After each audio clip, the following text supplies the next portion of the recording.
The following is transcribed. Welcome to the Bat-Supe Swell Prizes Saga, Reheated. The Bat-Supe Swell Prizes team has been feeling pretty confident about things lately, but you know the old saying, pride comes before a fall. Well, look out below, because here comes a swell prize featuring lots of premature pride, plenty of projectiles, and forced confessions galore. They say, and a child shall lead them. If that's the case this time, we can't be going anywhere good. But, good or bad, we'll reach the end of the tailpipe fiasco, for better or for worse, right after this important message. Hey gang, there's all kinds of ways you can learn things. You can learn from books, or you can learn by doing things. Well, you can even learn by doing things, wrong. But no matter how those lessons get learned, it's always really keen when they are learned. That's why we here at Bat-Supe have a great way to get you good and educated, especially if you're one of those really, unique kids who like math and science. Like, for example, take Billy here. Billy loves learning. Right, Billy? Actually, no, not really. But you, invented all that stuff that taught us so much here at Bat-Supe. Oh, well, see, that's not so much learning as it is figuring out how to do stuff. Yeah, I mean, if we'd learned how to do that stuff before we figured it out, well, there's a real chance we wouldn't have blown up the high school science lab. Not to mention poor Mr. Johann. We've been advised not to discuss that situation at the moment, Billy. Oh, that's right. Stedmeyer, and Hofstein told me to zip my lips. Sorry about that. Oh, don't mention it. Like, ever. But the point is, folks, that here at Bat-Supe, we're big believers in continuing education. Formal education. Education that allows you to make your mistakes in a controlled environment that can take it. Yeah, unlike a certain high school science lab that was built out of post-war ticky-tacky. Anyway, right now, under labels of never nutritious, definitely delicious Bat-Supe, there's an entry form for our brand new scholarship. If you're a high school senior, you gotta be in high school? Oh, rats. Just fill in your name, address, and the name of your school, and in 25 words or less, tell us why you love math and science. We'll gather all the labels together and decide which entry will win a special Bat-Supe scholarship to the college or university of their choice. Yes, sir. We think a strong education is mighty keen, fellows and girls, and that's why we want you to have one. So get those labels filled out and drop them in the closest mailbox. You don't even have to put them in an envelope, because the postage is already printed right on the underside of the can label. The swellest prize of all is a strong education, gang, so get those thinking beanie caps on and get to work. And before you start filling out the form, maybe help yourself to a heaping bowl of Bat-Supe, available wherever fine podcasts are sold. Measure once, cut twice. Wait. Curtain. Music.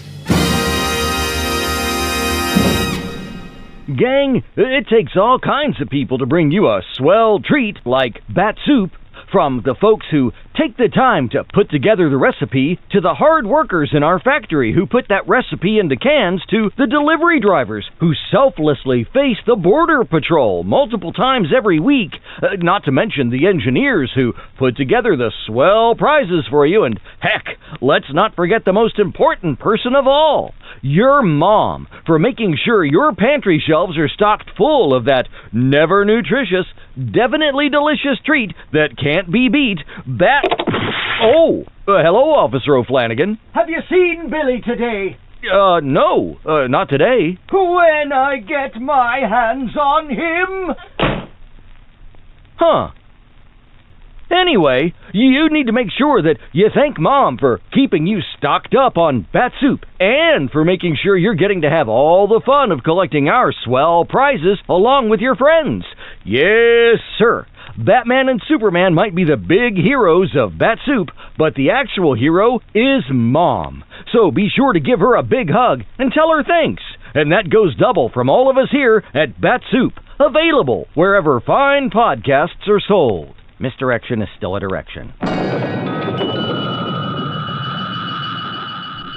Fellas and girls, we couldn't be more excited to let you know that we've been nominated. We interrupt this program to bring you a late-breaking news story from the Reciprocal News anchor desk. I'm Scoop Digger. This afternoon, the home of Douglas Johansson came under attack from unknown assailants. Mr. Johansson, who was home at the time, heard his windows shattering one by one and knew something was amiss. Mr. Johansson said, quote, "People think the house is abandoned because I don't do my yard work, but they've got another think coming," unquote. He went on to say, "If the war taught me anything, it was to be prepared." Mr. Johansson, a veteran of several foreign conflicts, has apparently prepared his property in the form of elaborate booby traps in the event of some kind of attack. No one was hurt in the ensuing destruction, but eyewitnesses say that the fireworks display was quite fantastic. One local child was quoted as saying, "They should have done it at night so I could see it better." Police Chief Perp Walker says several golf balls were found at the scene and that several suspects are in custody, but no charges are currently pending. Meanwhile, Fire Chief and former demolitions expert Sparky Burns said, quote, "That Johansson really knows his stuff. We're lucky to still have a town," unquote. In other news, the Parole Board is beginning an investigation of policies and procedures regarding juvenile offenders. We'll have more on these stories as they develop. For now, we return you to your regularly scheduled program already in progress. From the Reciprocal News anchor desk, I'm Scoop Digger. Delicious Bat-Supe, available wherever fine podcasts are sold. When something seems too good to be true, that means it probably is.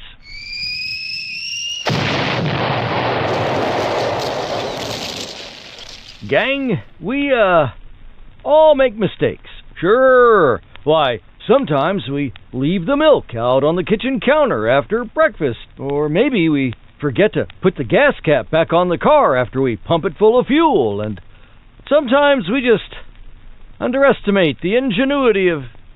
Well, anyway, the point is, we all make mistakes. Right, Officer O'Flanagan? Sure and begorra we do. And it's always important to own up to your mistakes. Isn't that right, Billy? Well, yeah. Well, go ahead. Tell 'em what you did. Well, see, we got all excited about the new Swell prize. You know, the tailpipe sections of the Batmobile. But it turns out they were kind of boring.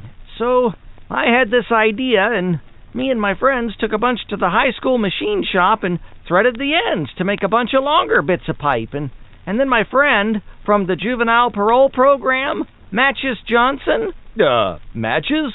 He's in a wee bit of trouble for pyromania. Oh. Anyway, Matches and a bunch of us thought it'd be fun to, well, you know, see if we could make our pipes into little cannons.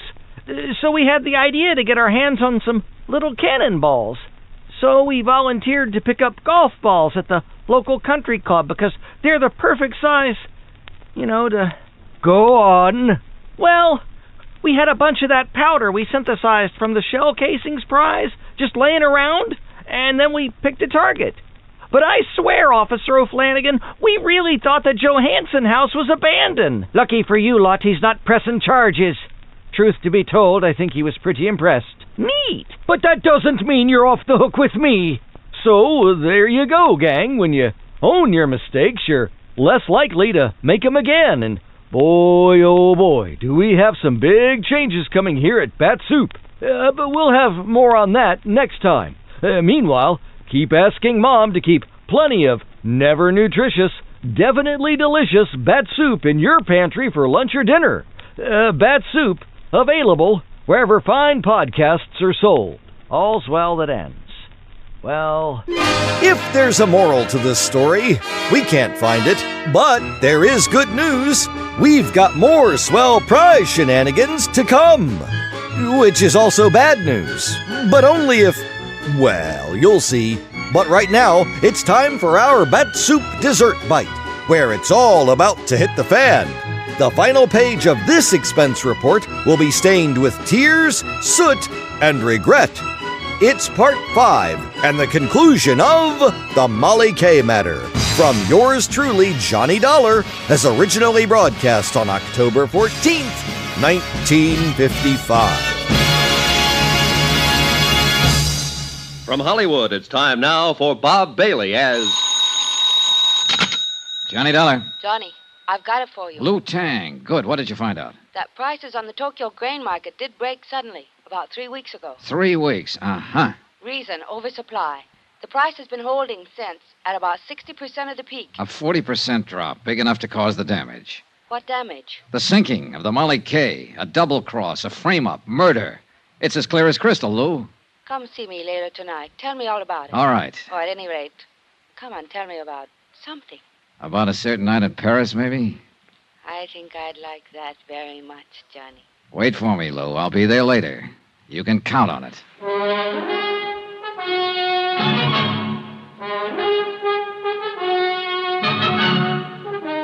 Tonight and every weekday night, Bob Bailey in the transcribed adventures of the man with the action-packed expense account. America's fabulous freelance insurance investigator. Yours truly, Johnny Dollar.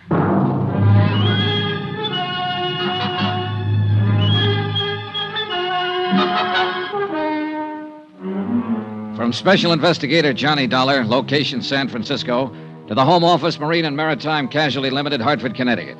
Assignment, the Molly K matter. Expense account, final page. Item 9, 770, long-distance calls to Hartford and New York. I was pretty sure before I called, but I had to check on it.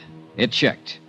Item 10, 80 cents, taxi from my hotel to the waterfront office of Inspector Dan McKay, Harbor Police. It's a funny deal, Johnny. I can't figure. Captain Brawley is clammed up tight. Won't answer any more questions. Doesn't want a lawyer. Won't even talk. It's a funny deal. Not when you consider the fact that he's innocent. What? What you said? I know. I argued the opposite. I was wrong, Dan. What is it, Johnny? Just plain stubbornness? No, but that's what it is with Captain Brawley. Maybe that's the tip-off, his stubborn bullheadedness. The human elements you mentioned. How you figuring it? If Brawley were in a money jam, he'd never scheme and connive at planning a thing like that of sinking his own ship. He's too stubborn. And besides, he wasn't in a jam, I'm sure of it. Well, now, wait a minute. He had a $100,000 mortgage to meet. I finagled some information out of the bank. The Brawley Shipping Company has a free balance of nearly $150,000 in cash assets. But look here, Johnny. No, you look. I started out with a motive, and I built a pretty strong case on it. Even you agreed. Everything pointed toward Captain Brawley. Sure, because somebody was helping things point toward him. What do you mean? It wasn't just the ship itself that was insured. I'm still lost, Johnny. Keep talking. All right, look. That cargo of grain was also insured by the owner with another company, not mine, and for top market value, full price. Yeah, well, keep talking. All right. The Tokyo grain market broke just 4 days before the Molly K was due to sail the first time. The shipper stood to lose nearly half his investment if the grain reached Yokohama at that time. Well, it didn't reach there. It's lying out there on the bottom of the Pacific. Net result, instead of taking a loss because of price, the shipper gets full price from the insurance company. It adds up, Dan. Yeah, it sure does. The shipper. I think Captain Brawley suspected him, too. That's what kept the old captain on the prod. His ship gone, under suspicion for the sinking, yet not wanting to hurt his daughter. He was caught right in the middle. But keep on holding him to make it look like we still think he's the guilty party. Well, it's that girl of his I feel sorry for, Ellen. She's the one caught in the middle. Yeah, I know. And it's going to be rough on her when she finds out. Engaged to a killer who's been using her to smash her own father. Great setup. Yeah. Well, I'll get a bulletin out. We'll pick up this Dean Sutton and bring him in. Yeah, but you know something? It's going to be awful hard to pin it on him. Need evidence, something definite. Look, why don't you let me have a go at him first? Oh, it's out of the question, Johnny. Of course, if you should happen to find him before we do, well... Yeah, I might just do that, Dan. In fact, I've kind of got a hunch I will. It was a hunch, but it might be a good one. I left Dan's office and walked east along the waterfront, following the long curve of the Embarcadero with its miles of docks and wharves. The night had settled down over the bay and the city, and with it a dark, damp blanket of fog, even heavier than the night before. And because of that and other reasons, I felt cold and lonesome and alone.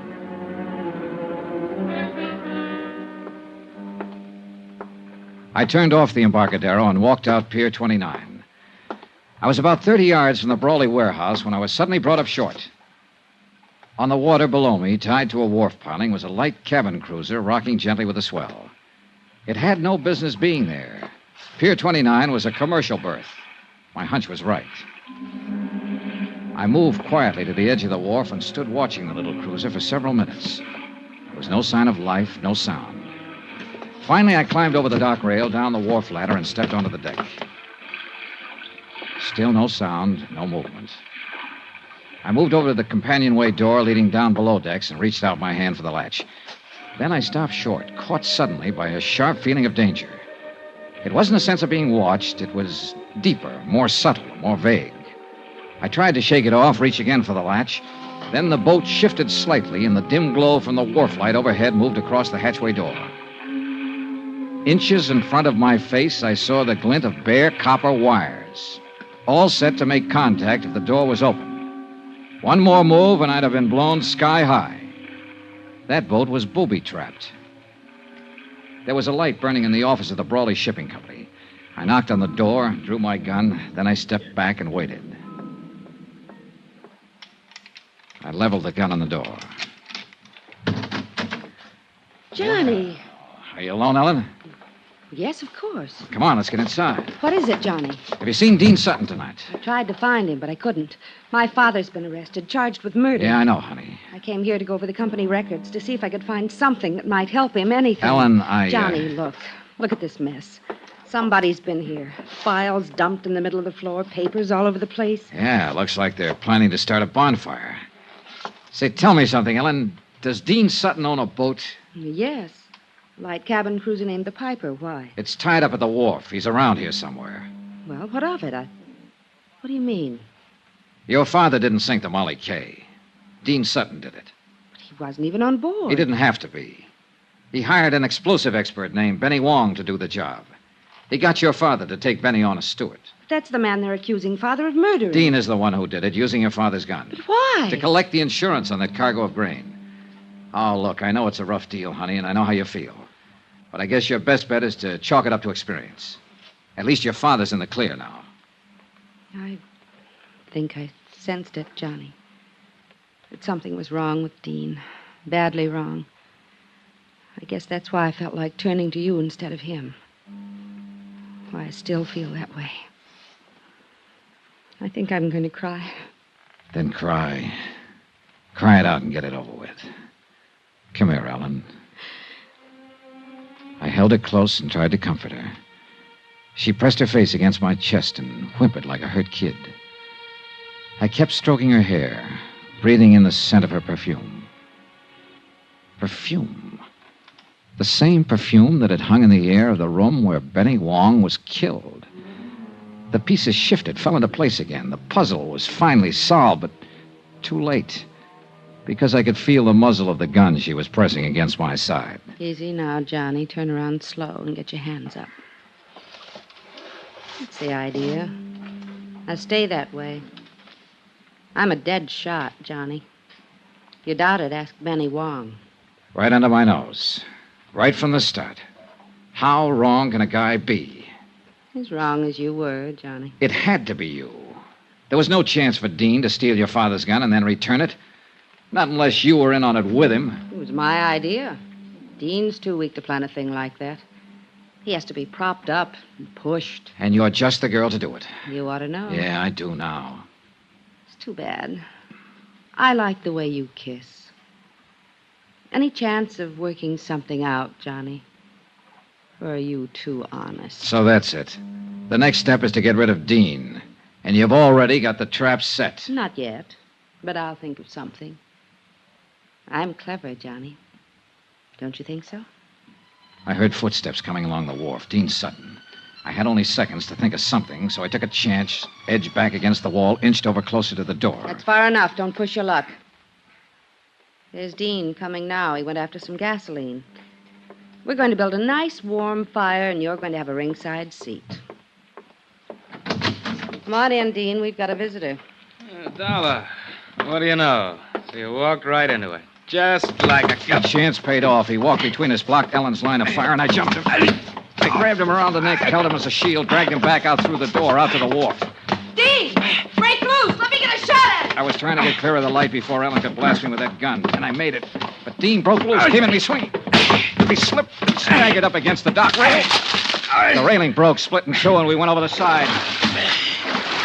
We struggled back up to the surface. Dean's hands were clenched on my throat, and I couldn't break his grip. Ellen started firing from the wharf above us, not knowing who she'd hit and not caring. I took a deep breath and dragged Dean under the surface. But his hands were still on my throat, and I couldn't break loose.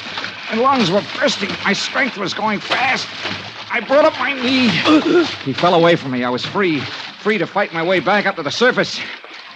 I swam around in circles, getting my breath, watching for Dean, but he didn't come up. He didn't come up for 2 days.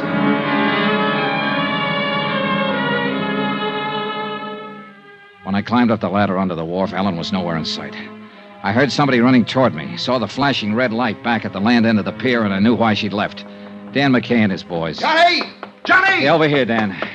Are you all right, Johnny? Yeah, I'm all right. Do you see Ellen Brawley? Well, some girl ran up the wharf there toward that cruiser. That boat's got a booby trap on it. Come on, Dan. All right.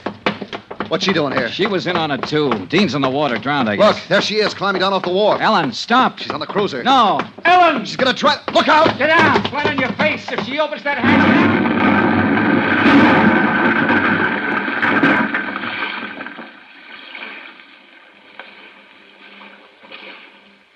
Blown to bits. Booby trap. They had it rigged for me, and she... No. She didn't know about it. That wasn't meant for me. They were both pulling a double cross. Dean set that trap for her. End of expense account, except hotel and plane fare back home. Total $547.60. Well, it looks like the company pays off on this one, Dave. The ship owner was innocent. But you'll make it back. I really feel sorry for Captain Brawley. He commanded his own quarterdeck for 25 years. Strong and proud and unafraid. He had a wife once named Molly Kay, and a ship named Molly Kay. And he had a daughter, too. And now the sea has taken all of them away from him and left him cast up on the beach, a broken old man. Bitter, beaten, alone. Yours truly, Johnny Dollar.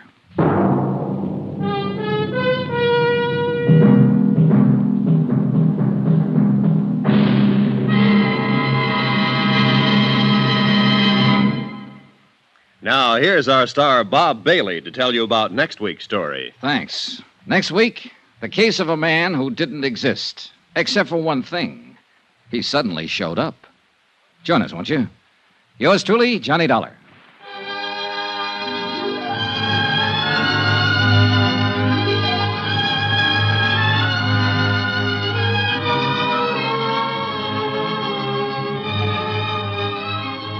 Yours truly, Johnny Dollar, is transcribed in Hollywood. Written by Les Crutchfield, the entire production is under the direction of Jack Johnstone. Heard in this week's cast were Virginia Gregg, Peter Leeds, Barney Phillips, Victor Perrin, James McCallion, and Hy Averback. Be sure to join us on Monday night, same time and station, for another exciting story of Yours truly, Johnny Dollar. Roy Rowan speaking. Well, that'll wrap up this edition of the Bat-Supe Swell Prizes Saga, Reheated. Thank you for listening. Be sure to listen next time, fellows and girls, as we'll bring you the next series of unfortunate events for the Swell Prizes team and begin a few adventures starring a certain lover of truth and justice. Until then,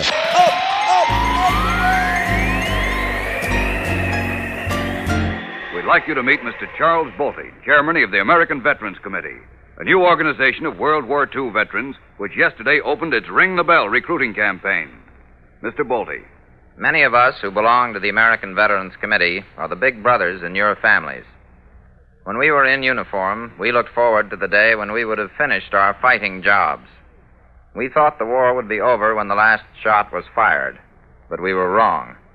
There's another kind of war going on, a war in which you can help us this time. It's the war against the fellow next door or down the block, and it generally shapes up so that there's a gang against one boy or girl. The reasons for that ganging up are reasons no American boy or girl should have, a difference in color or religion. That's why the American Veterans Committee feels Superman has rung the bell in fighting on the air against this kind of un-American war. That's why, as chairman of my organization, your older brothers who went to fight for you, I'd like to present the official commendation of the American Veterans Committee to Superman. Thank you, Mr. Boldy. I'd like to accept the commendation on behalf of the Kellogg Company, who sponsors this program, Superman DC Publications, and the millions of American boys and girls in our audience who put into their daily lives the principles we stress here on our broadcasts. We're mighty proud that this honor has come to us, and again, our thanks.